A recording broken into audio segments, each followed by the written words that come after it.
Hey, everybody. Welcome to Community CEOs. I am Susan Ridgway of Cooking with the Ridgways and Pampered Chef. My husband and I love the products and everything. And sorry about the glare. It's hard over here, especially getting dark. I'm in the UK, getting dark and stuff. So you have to have interior lights on, and it's hard not to have a glare. So I wanted to come to you today because it is the holidays, and there are so many holidays that are celebrated in December, not just our, Christmas, you've got Kwanzaa, you've got Hanukkah and stuff, just a whole bunch of different types of, religious holidays going on in the month.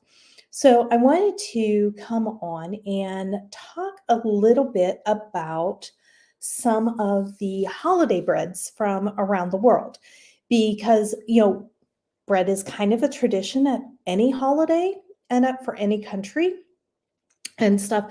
So the first one that I came across was the German Stollen. Okay, so who has seen it in the store and it's been like, what the heck is that? The way I used to describe it when I was working in the stores was essentially it's very similar to a fruitcake, but in bread form. Traditionally, it has rum-soaked raisins. Now, okay, so who can complain with that? Rum-soaked raisins, yeah, that's got to be good. But it also has other, fruits and stuff in it that you can also soak, and it's actually better made. Like I think it's 2 to 3 weeks ahead of time. So what happens then is that allows it to develop the flavors, and it's recommended like with a cup of coffee or a cup of tea, whichever you prefer, and it's a great edible gift also and stuff. And it's something that some people may have never tried, and once they try it, they may like it. Who knows? So it is traditionally baked 3 to 4 weeks before Christmas, and then it's stored covered in powdered sugar in a metal tin. And the metal tin helps to keep the freshness and everything. And it, like fruitcake, it can last for months. And now it can be a bit time consuming because it is a yeast dough and it needs to be shaped in a special way. Then then after you've shaped it and everything, it gets actually after it's baked, it gets buttered and sugared and stuff. So, okay, so all of that sounded really, really good, right?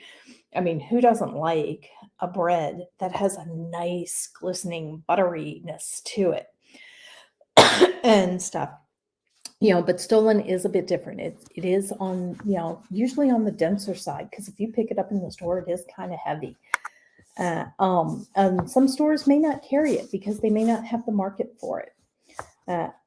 So, it needs, tends to spread while baking and stuff. So a trick, if you're making it from scratch, and I did find a recipe for all the breads that I'm going to be talking about. I do have a recipe and stuff. I found recipes online and for them, and that's how I've gotten a lot of this information. But a trick to it to help keep its form, and it is to put like a foil ring around it and stuff, and that just helps to kind of hold it in and stuff as it's baking. And because of the density, that's why it'll spread, because I mean, gravity, hello, happens with all of us, right? So, you can also use candied peel, like candied orange peel or lemon peel, and that citrusiness is just going to bring out the other flavors and everything. And then, okay, so you may not want to soak your raisins in rum. You can actually use you can use water and stuff. You want to soak them in something to kind of rehydrate them and plump them. But you can also use a sweet apple cider too. So that will also give it a good flavor. And the reason that you want to soak them is because that's what helps to add moisture into the stolen bread. So this could be with dinner, it could be tea time, breakfast, pretty much any time of the day, it is one that can be enjoyed. So even there is an ingredient in it. It's called ground mace. I'm not sure what that is. I need to look that up. And even if you can't find that, the stolen recipe will still taste, like a stolen. And it does work best with fresh yeast instead of instant yeast or active dry yeast. And they'll work. They will work as good substitutes, but it's best with fresh yeast. And you're going to have a quicker reactionary time and everything for it. So one of the things to remember is the dough's not going to rise a lot. So this is not going to be your traditional bread that, goes from like this high to this high.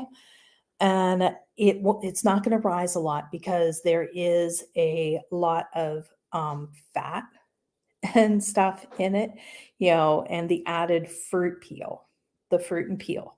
So, if you're making it yourself and, giving it a try and it doesn't rise all the way, don't be alarmed. If you've ever, and I'm going to compare it to like Irish or Easter soda bread, those don't rise very high and stuff. They're a dense type bread, and that's what stolen is. And now, to know if it's completely baked, and this is going to sound really weird, when you tap on it, if it sounds hollow, it's done. So, it's really weird, right? Because you wouldn't think of tapping on a bread. But, if you're making an artisan bread or something, then yeah, very well may. You do want to make sure to cover the stolen with lots of powdered sugar, and the way that you would store it is to wrap it in parchment paper. And after it's completely cooled and stuff, you've buttered it, and then you're going to, you don't want to, let's see, sorry, lost my place here. So as soon as it comes out of the oven, that's when you brush it with the butter. You don't want to wait because it won't soak up the butter after it cools. But then you want to powder sugar it and stuff. So if you powder sugar it while it's still hot, then the powder sugar is going to kind of disappear and stuff. It kind of like melts to it and stuff. So you want to make sure that if you do put it on while it's still warm, that you put on more. You want to make sure it is well powdered sugared. Wrap it in the parchment paper and stuff, and then you can wrap it in foil, and the foil will help to keep it fresher and stuff. So the second one, and I'm going to try my hand at pronouncing this one. This one is one that is a Colombian bread or treat. It's buñuelos, colombianos, basically Colombian buñuelos. It's a traditional Colombian Christmas treat, but it's also popular year-round for breakfast, like with hot chocolate or coffee. And it's actually served on December 7th. Friends get together to celebrate El Dia de las Velitas, which a Christmas tradition to honor the Virgin Mary. And they light candles in front of their houses or on their balconies, cook traditional Christmas treats like natilla, buñuelos, and hojuelas. And of course, they party. A lot of the Spanish countries, for their holidays and stuff, they go all out. Traditionally, these are made with Costeña cheese, which is queso costeño, which is a Colombian white cheese that is a little saltier and harder than queso fresco. So we may be able to find queso fresco and that in our stores and everything, which, I'm not sure. I would have to play with it myself. I've never made this, be honest, and stuff. But the person that had shared the recipe on the website I was on said that, they've found that feta cheese for this recipe. It was a good substitute, because it was kind of similar to the queso costeño. So, a nice feta brick and stuff is what you would want to use. I don't know if I would get the crumbled. I would get it in the square form. And then, it's a bit difficult to get the correct crust consistency because the oil temperature has to be perfect. So you do want to have a good thermometer to be able to test your oil temperature and everything and stuff. It's kind of like when you're making pie crust, if your water's too cold, it comes out a different way. If you're using warm water, your pie crust comes out differently and stuff. It's finding that perfect balance there. So then in Bulgaria, you have a Christmas Eve honey bread. So that one, they have me with honey. And I love like honey butter and stuff, absolutely delicious. So I'm sure I would enjoy this.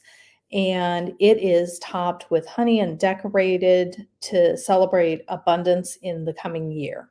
So it's kind of like a prosperity type, celebration. So it's usually the center of the festive dinner in ritual bread, decorated with pastry, fruits, flowers, and ears of wheat. The wheat symbolizing for all of those symbolize fertility because it's kind of like new life. And then inside the bread is hidden a fortune coin, which is the symbol of prosperity. So, couple different ways you could do that. Nowadays, if you put anything into your baked goods and stuff like that, like the king cake at Mardi Gras, where the baby is hidden in it, you want to make sure that anybody that is enjoying it knows that there was something that was placed in there and stuff so they can be aware and to prevent any type of choking hazard. And this can actually be made ahead and frozen. So you can enjoy it at any time. So if you're making a batch, you can make multiples and freeze it. What can be better than that? Excuse me. Sorry. So now let's check into the Slovakia area. You have Balki. Now I'm challenging myself with some of these names. So this one is a sweet bread that is on the Christmas table. And again, this one has honey and stuff, but it also has poppy seed glaze that coats each bun. So it's like a pan roll type thing is the best way I can describe it. And I can share the recipes. I can share the link to the website I went to. Some of the recipes weren't very friendly in trying to convert to a PDF to save on my computer. But it gives the perfect amount of sweetness for each bite. So if you think about honey and poppy seed together, and if you're a fan of poppy seed, some people don't like poppy seed, and that's okay. I happen to love it. My mom used to make a poppy seed cake. I loved it and stuff. So that's one that is, from the Slovakia. So now to Sweden, you have a coffee bread, aka a tea ring. So this tea ring is slightly sweet yeast bread flavored with cardamom. And cardamom is the essential spice in the dough, but pretty much anything goes for a filling.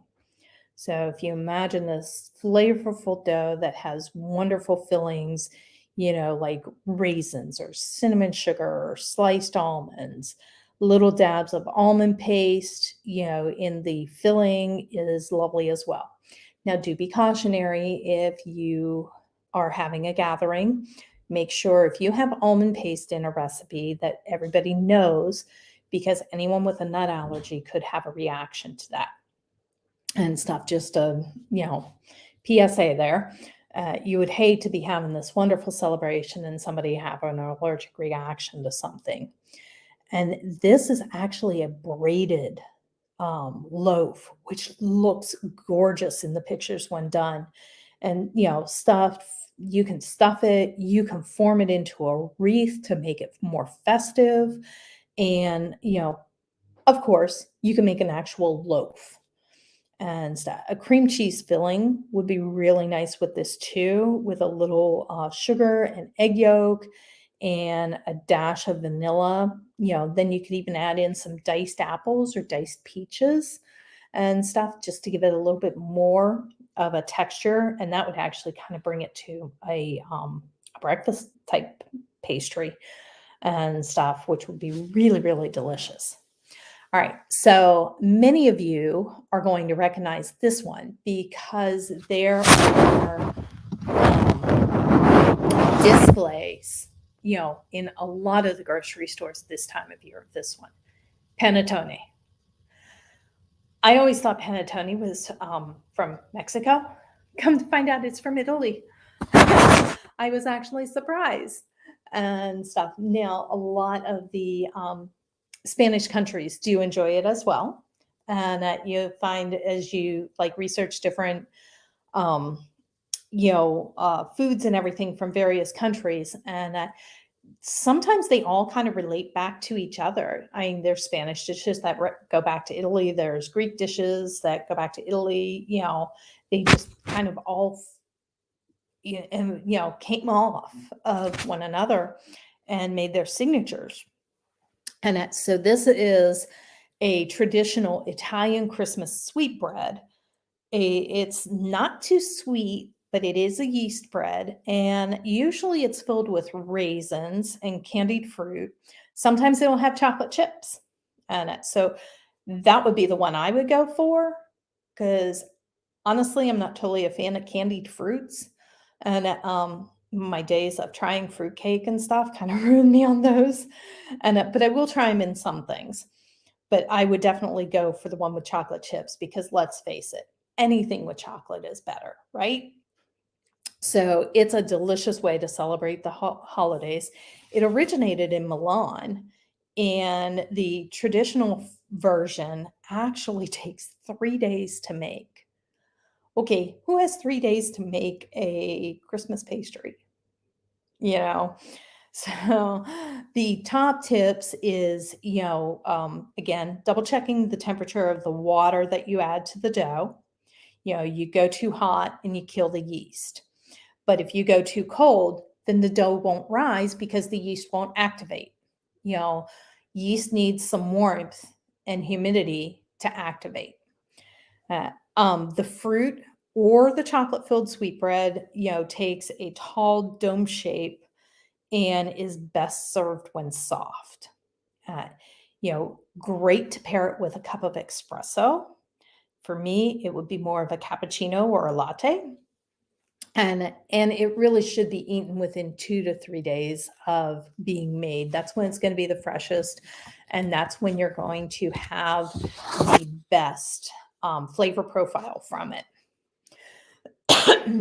Okay, so then moving on to the next one, you have Rosca de Reyes. This is the Three Kings bread, and it is a shaped bread that is baked to celebrate Epiphany on January 6th. It's often decorated with jewels, usually colorful candied fruits to symbolize a crown. And it makes you think of the king cake, right? For Mardi Gras. So, and with this one, just like the king cake, there is traditionally a baby figurine tucked away inside of, the loaf or the ring. You can make it into a ring as well. Again, if you're putting it in there, please, make your guests aware. And that I actually recommend tucking after it is baked, not before. So that way, one, you definitely remember where it is. And two, that no part of the little baby has been compromised in the baking process. You do want to make sure that your dry yeast is active, and then you want to use a long rolling pin. And if you've ever used a shorter rolling pin to try to roll things out evenly, it doesn't always work. That's why they recommend a long rolling pin for this, to make sure that it is even. And that traditionally, these are not filled. But you can fill them with like to make it kind of like a flavor of a buttery cinnamon roll, and yeah, just some of the comforting, flavors there. Dough is pretty basic, which makes it easy to make. You can add almond extract or vanilla extract, put some fresh orange zest in there, and it just the zest will just give the dough a wonderful citrusy type flavor and stuff. So that one actually sounds really good. I've never had a king cake at Mardi Gras, but this sounds like one you could actually make for that too. And that you would just need the colored sugars to go along with it. So the other one, the next one, there was 15 of these, is Chris, Christopsomo, which translates to Christ bread in Greek. So this is a Greek bread. It's adorned with the shape of a cross. So they form the bread and then they take extra dough and they do the shape of a cross in the extra dough on top of the loaf. And as it bakes, it just looks really pretty. It is sweetened with sugar or honey and, mixed with raisins and walnuts. The dough serves as an offering to Christ. You can't have Christmas without Christopsomo. It would be considered bad luck in Greece. So if you know anyone that is, of Greek heritage, ask them about that one and stuff. Now, for me, in my house, we would not put in the walnuts, and simply because we have an allergy in the house. And so again, be aware of that. And if you're having a gathering and stuff, just make sure everyone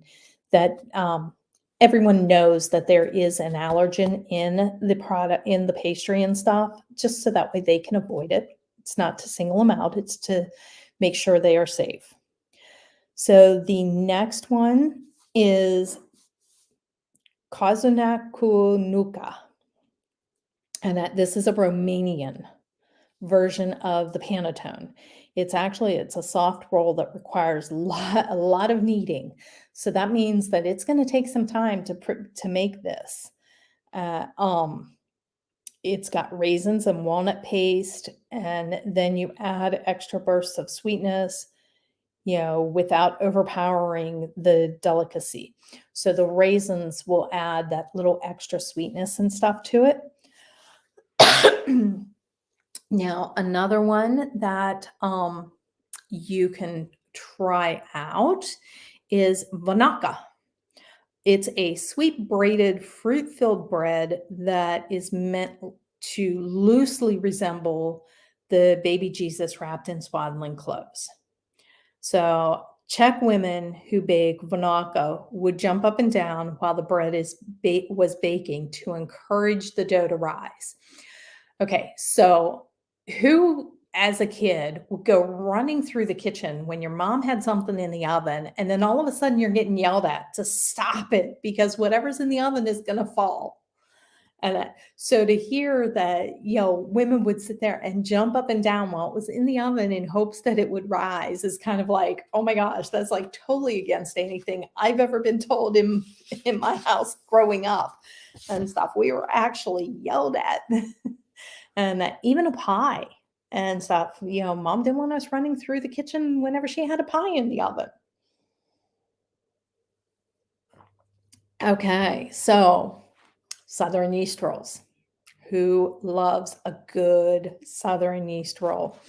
Now there are some amazing ones in the stores that you can buy, but you can also make your own. My brother-in-law loves making his own yeast rolls and stuff, and they are really good. He's very particular about it. Oh, I love, somebody said, who needs the raisins? And there's a lot of the breads that have raisins in them. I was actually surprised with that. So Southern sweet rolls are just buttery, soft, delicious pan rolls. And they don't have a hard crust. They're just those ones that you can just sit there and keep eating and keep eating and keep eating and not even realize it. For me, I relate it kind of to the pumpernickel bread at, oh God, what's the steak restaurant? Outback. and stuff. First time, I never liked pumpernickel, and I had their pumpernickel bread. Oh my God, I was in love. And so that's what I think of Southern yeast rolls. And it's kind of like, okay, you just need to take them away from me, so I stop, because I love my carbs, and some of these could get me into real trouble. All right, so the next one is challah bread. So I learned a lot about challah bread during my time working in the first grocery store that I worked in, and that we were owned by a Jewish family and stuff. So we did have to learn about the meaning and the purpose of it and everything. This is an egg-based bread, and it is traditionally braided. And there is a time of year that it is made into a round loaf. And that is for the never-ending life, and stuff. So that's usually Yom Kippur, which is usually in September, I believe, if I remember correctly. But it's eggy, it's slightly sweet, and it is served, most Jewish holidays. And except that during Passover they have unleavened bread and stuff. This definitely has leavening in it. It's got the yeast in it, and so this is not served at Passover, but it is served at all the other holidays, and it is intensely symbolic. They have it weekly for their for their weekly family dinners, for their Sabbath.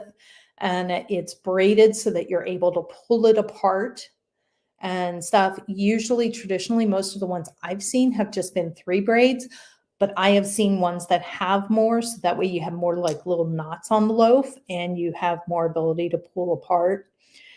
So a good challah should be nice, light, and fluffy with a golden crust. Now, want to try challah and be able to use the remaining of the loaf for a delicious breakfast? Challah bread makes the best French toast. Add some cinnamon to your egg mixture, dip it in there, pan fry it up. It makes such a good French toast, mainly because it's an egg-based bread and stuff. So I definitely have always encouraged everybody to try challah bread at least once. If you like King's Hawaiian bread and you would like challah bread, just it's not quite as sweet as King's Hawaiian bread. So here's one. I love chai spiced tea loaves. So this is one that I'm probably going to try because I've fallen in love with chai flavored stuff. So this is an old English favorite that's typically made with spices or fruits and offers the same cozy, stomach-warming flavor as a piping hot cup of tea, especially chai tea.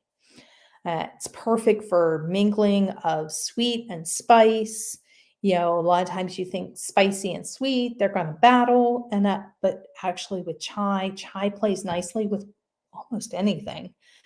They can be frozen for up to 3 months and then thawed and gift wrapped, to give as holiday gifts. So you can actually do the baking ahead of time and then be ready and not be going crazy or, spending all of your pre-holiday time in the kitchen, and spread it out a little bit.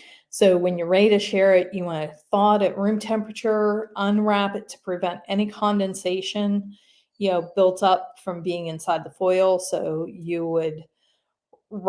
would wrap it with like a wax paper and then wrap it in foil and stuff. So if you're thawing it, you want to make sure it's unwrapped. That way you don't get any extra moisture in there as it's thawing. And then gift wrap it as you want, whether you're putting it in a nice, cute little box with, some cute little napkins, or, if you're putting it in cellophane wrapping or whatever and stuff. But, anything from the kitchen really makes a nice, nice edible gift, Okay, so similar to to Stolen, you have holiday bread, but this is a simplified version. And like traditional Stolen, it's loaded with fruit, but skip some of the rum and the butter soaking that adds the precious minutes to the stollen. So there's a lot of steps to making stollen. This kind of takes those steps out. It's a quick, easy way to make it. It won't last quite as long because I don't think it's going to be as dense, but it will keep in the freezer for at least a month. So that's good. And they're good to have on hand when, relatives, happen to pop by. You never know when people are going to come by and stuff. So that is the 15 holiday breads that are kind of from around the world and different cultures and everything that I found. And I do want to try some of them and stuff. Just got to find the time to do it. Make the time to do it, not find the time. Make the time to do it. So with your holiday baking and stuff, I always suggest, kind of plan it out, because if you don't plan it, then it may not happen. And there's nothing worse than feeling, having that, excitement about, hey, I'm going to do this, this, and this, for the holidays and stuff. And then all of a sudden the holidays are here and you haven't done any of it. So I do recommend planning out your time. Make sure you have a shopping list. Make sure you know what you already have on hand in your pantry to, make the recipes and stuff. And this goes with any type of cooking. You always want to try to use what you have on hand first and then buy to replenish and stuff. So if anybody needs any suggestions on products or anything on how to make any of these breads or that, let me know. I wanted to share this because I thought, I felt like, hey, this is really neat for this time of year. We've got all the different holidays in December and stuff. And what a great way to give a little awareness to different types of breads that are out there that we could possibly have with our holiday dinners. Okay, so if you have any questions, please let me know. And I appreciate you joining us, Community CEOs. And if you have any questions about becoming a member of Community CEOs, let us know. And, Zem's Events is fantastic. We get a lot of support and stuff for Community CEOs, and we'd love to have you join us. So any questions, please let me know. And I hope everybody has an awesome Friday. We'll see you guys later.